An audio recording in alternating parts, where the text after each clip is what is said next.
Hi, I'm Joshua Hayward, Breath of Life School here in Yellow Springs, Ohio. And welcome to the third video in this new series we're creating, and in this astro-informative series that we're calling America. Who the bleep are we? I might want to also say, what the bleep are we doing? But in the past two videos, we talked about our relationship with, as a rebirth with Rome, and where we're at with all that stuff. The second one, we're looking at our warlike identity. And in this one, I wanted to say that, and yeah, let's talk about that warlike identity, and let's talk about who we are spiritually as a nation too. But starting with that Chiron and Aries that we talked about in the last video, that warlike identity. We've got the conflict between the spiritual warrior and that warrior that just has to fight all the time, and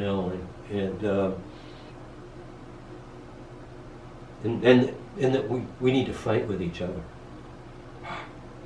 So we can heal by knowing who we are and stopping that fighting and allowing the true self to come forth for everyone. All right, so this is a problem that Rome had too. It had this enlightened Senate, and it had this incredibly militaristic, imperialistic kind of identity. We share those things too, and it's really turned into a very problematic kind of deal that we've got going on here. But let's move on to keeping that in mind, that needs to be healed right now. Well, who are we spiritually? All right, remember I drew this wheel in the last session, and here's the circle of the chart. Here's the line that's vertical and then horizontal. Up at the top of the chart now, not down here like we were talking about before, but at the top of the chart we have Neptune in the sign of Virgo. And right next to it we have Lilith, our natal Lilith, right next to it at 19 degrees, 22 degrees Virgo and 19 degrees Virgo.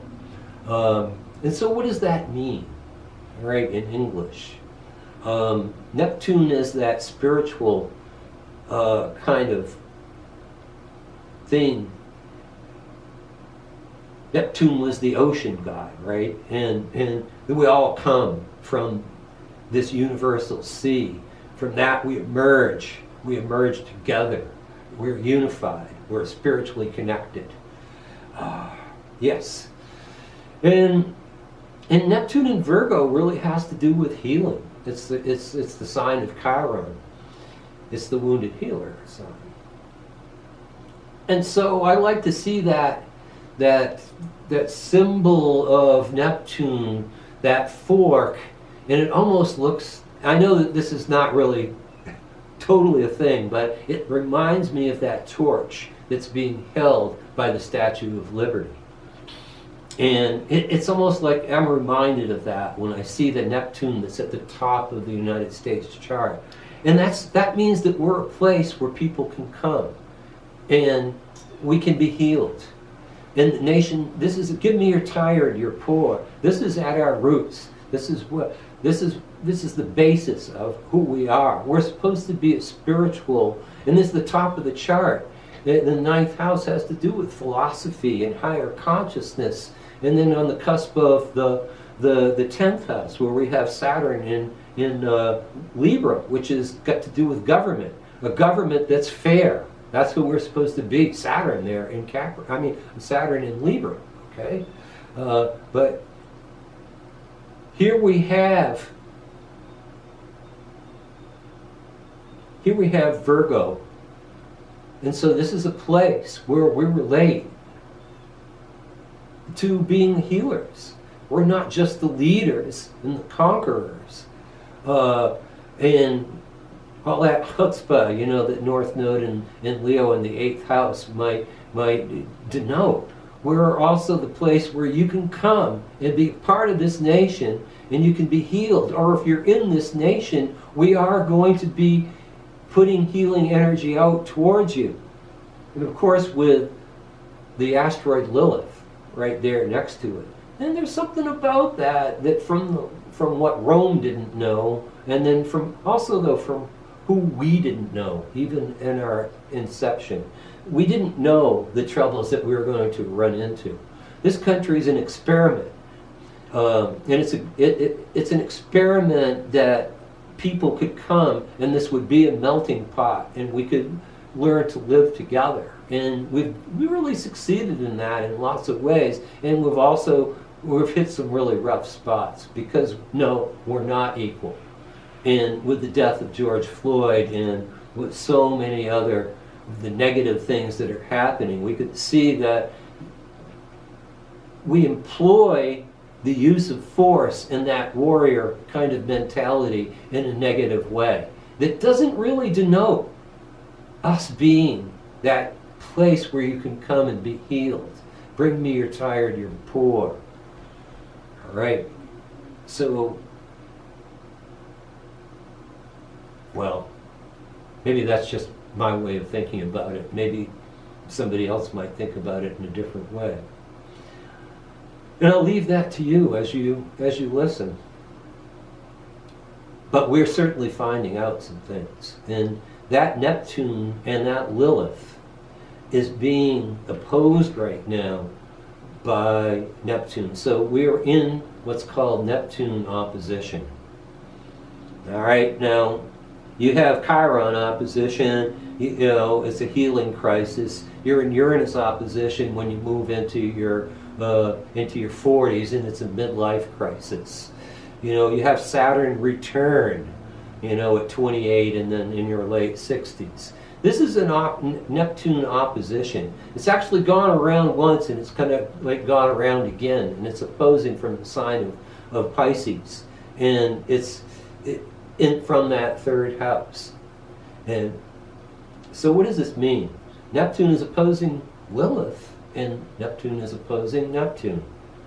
This will be happening for another year or two. And that Pluto return, you know, that's happening for about 3 years too. Just as a maybe non sequitur here, I'm just sticking this in here because I'm thinking about it, it's important. We're really looking at about 3 or 4 years here of a total, you know, change and a rebuild for who we are, to get back to who we actually really are, if we are ever going to do that.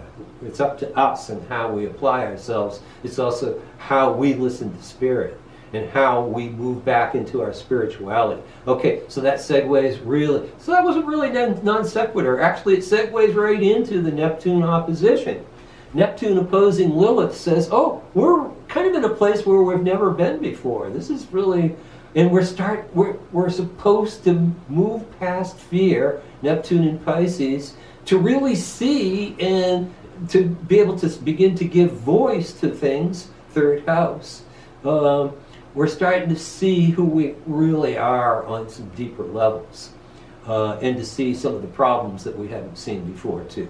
So, Neptune opposing Lilith is trying to wake us up to the fact that equality, it doesn't just happen.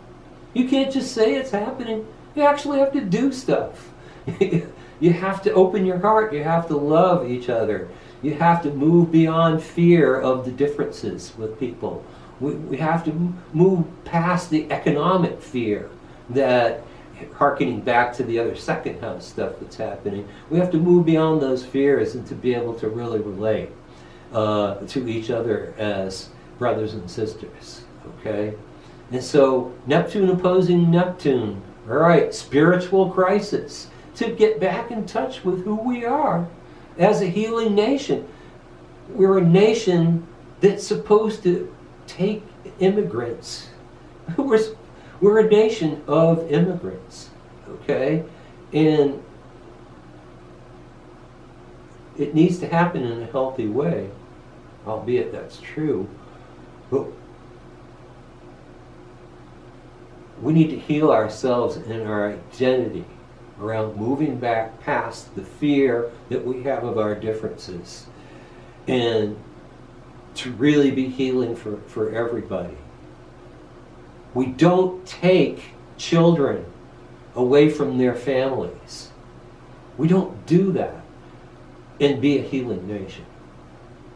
We do that if we're being that warlike nation and we're fighting with ourselves and we're fighting with everybody else. If we're spiritual warriors, we bring those families back together.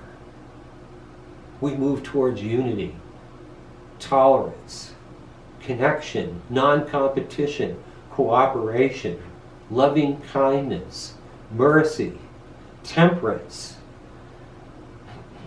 You see where I'm going here? Do I need to go on with this? So we're at a great spiritual challenge right now to remember who we are and to act like that.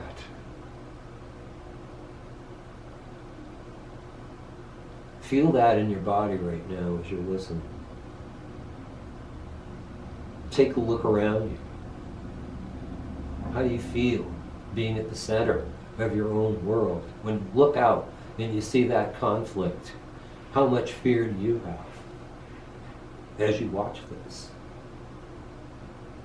And how much courage do you really want to have? Do you have enough courage to stand up for what's really true for you and what's really true for others?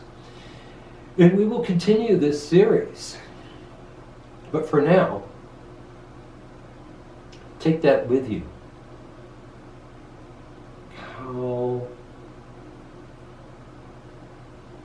How clear can you get?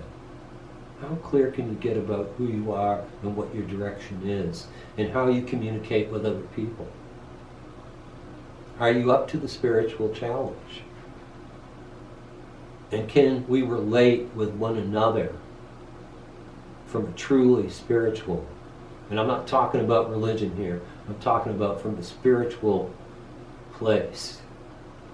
And can we really unify in spirit as a nation? Our future depends on it. Thanks for watching, and I'll see you next time. Thank you very much. Namaste.